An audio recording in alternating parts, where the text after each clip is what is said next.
Hello everybody, I hope your day's going well. We're gonna do some bite-sized reviews today. So really quick reviews packed into 10 minutes.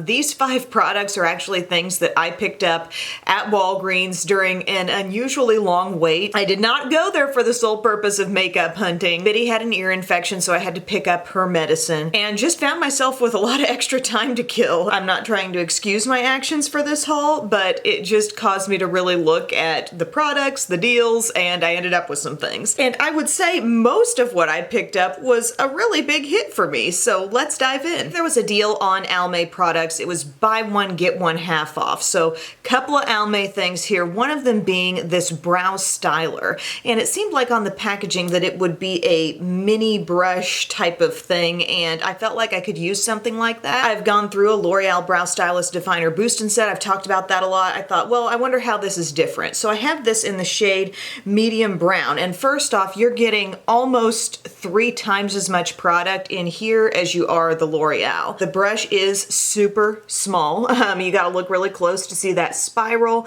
and it comes out of the tube very nicely cleaned off to the point where you can tell that the bristles were pink. Like, you know how sometimes you get a mascara and the brand decides to like not just let the bristles be black, but maybe they're pink or yellow or whatever. But rarely is a wand ever cleaned off so well that you could actually tell that that was the case, unless they were just selling it openly like this. Well, here I could tell from the start, like I can see the little pink bristles, you know, that's cleaned off really nicely. And that's what I want in my brows. If I'm taking a gel to my brows, a real problem with different tinted products like this is that too much gets deposited, it looks too heavy, and rather than being in a process of just neatly filling in my brows, I'm in a process of like damage control trying to get the goop off. So I was really impressed with how nicely this came out. Also, the hold on this is definitely better than any tinted gel that I've used, and I feel pretty satisfied using this as is. Now I think this brush might be, I still have a clear version of a brow stylist here. This brush is actually just a little thicker than you're gonna get with the L'Oreal Brow Stylist, and I think if you're looking to do a one-step kind of fill your brows in with this product like I did today and kind of utilize that tip, a combo of placing product exactly where you want it with the tip and kind of brushing through, I feel like this maybe lays down a little more product in that process and makes it a little bit easier and quicker compared to the Boost and Set. And then, like I said, the great hold, you're getting the color. I end up with a fill-in that I'm very happy with and brows that are not gonna get unruly and move out of place. And as you saw, it works very well just as a fill-in on its own, but I've loved also putting it on just on top of any kind of pencil that I want to use, and then boom, here's my quick hold. I kind of feel like I ran into a new must-have here with this, just because the hold is so good, you're getting more product, it's at a drugstore price. I was just super impressed with this and glad I picked it up. The other part of that BOGO half off that I picked up from Almay is the multi-benefit mascara. Over the years, I've actually had some really good success with different Almay mascaras, so I thought, why not? Let's try a mascara. What are the multi-benefits here? According to the website, volume, length, and definition while conditioning lashes. It says it's a non-irritating formula with keratin. So what you get here is a really full looking brush, natural bristles with a little bit of a taper toward the tip, and the first time I used this, oddly, was probably the best time so far because I pulled it out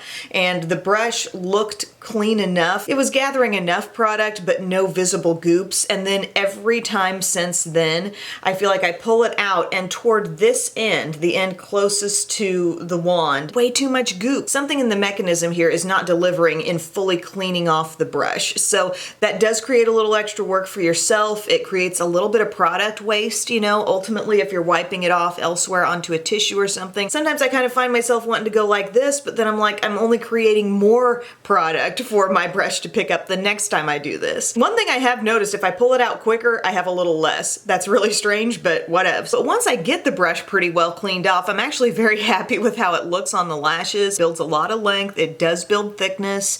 It does not clump my lashes together. Obviously, if you go at your lashes and you don't take that little extra effort to clean off your brush, you could end up with some mega clumps. But after a couple of coats of this stuff, I'm really happy with it. I feel like the lashes hit a nice dry down, but they don't feel like super duper hard and crusty and crispy. I have not noticed any flaking off, any little particles on my cheeks as I wear this, so it's a non-waterproof mascara that does seem to be long wearing. I just wish it came out of the tube a little cleaner and I wasn't left with kind of having to figure out the goop. So for that reason, I think it's something I'm going to continue to use up. I'm going to keep it in my rotation, but I don't think I would repurchase. In other mascara news, you guys might know that I have been trying to seek out a great lower lash mascara. CoverGirl Clump Crusher Water Resistant used to be my holy grail. It helped them stand out. It wasn't too much, it didn't overload them, but it stayed really well for me. And I'm not really sure where to place the blame, to be honest. I don't know that it's a formula change necessarily. Maybe it's a change in my, like, hydrating my under eyes better, or maybe setting my concealer slightly less, and therefore the texture of skin that might be coming in contact with lower lashes is just more prone to creating that transfer. That is a possibility, but all I know is that stuff worked really well for me for a long time, and now I don't really trust it anymore. So I've been seeking out other options.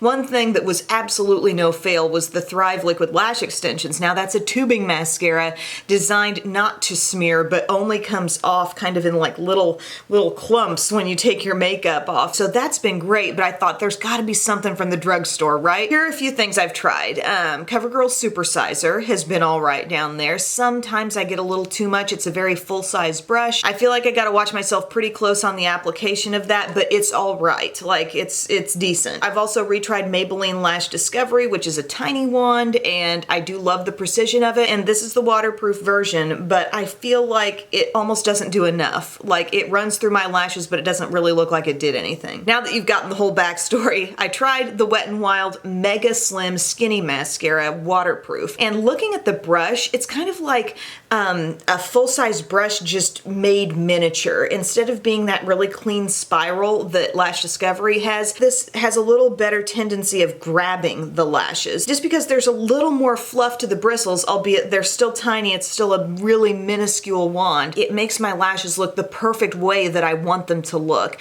And I've gotten pretty good results on staying power. I say pretty good because there was one day where I was like, oh, I think that smudged a little bit and I don't know what the deal was. But I have gone through several days here where I've thought it's worn really well. So I'm gonna keep using this. You're probably gonna see this popping into a lot of different get ready with me's or videos that I do because I really do love the effect. And if I can achieve good staying power with this 85 to 90% of the time, I'm gonna be happy. Next up, we're gonna talk about a lip product I found from Neutrogena, and I have only seen this at Walgreens. It's called Lip Show Silky Matte Lip Color. So a lot of brands are trying this now. We've talked about the NYX lip lingerie that's now in a stick like this. I know Maybelline's got something which I haven't tried yet. They're trying to take their long-wearing lip products and put them into, I think, a little more approachable format and something that's maybe not gonna feel quite so heavy on the lips but still give you all the color. And so Neutrogena has this Lip Show. I have it in the shade Round of Applause. The little tip of the product up here is domed when you get it, but you do have a sharpener at the bottom if you want to create that fine tip. But I really, really like this product. I was super impressed with staying power. I've been keeping a close eye on this for days. I've been re-wearing this same shade quite a bit. This is the only shade I have, and I do love the color. It's a soft berry kind of rose, but it's real easy to put on and have that precision, and then my lips don't feel too dry. I would say I feel a little more moisturized still with this product on,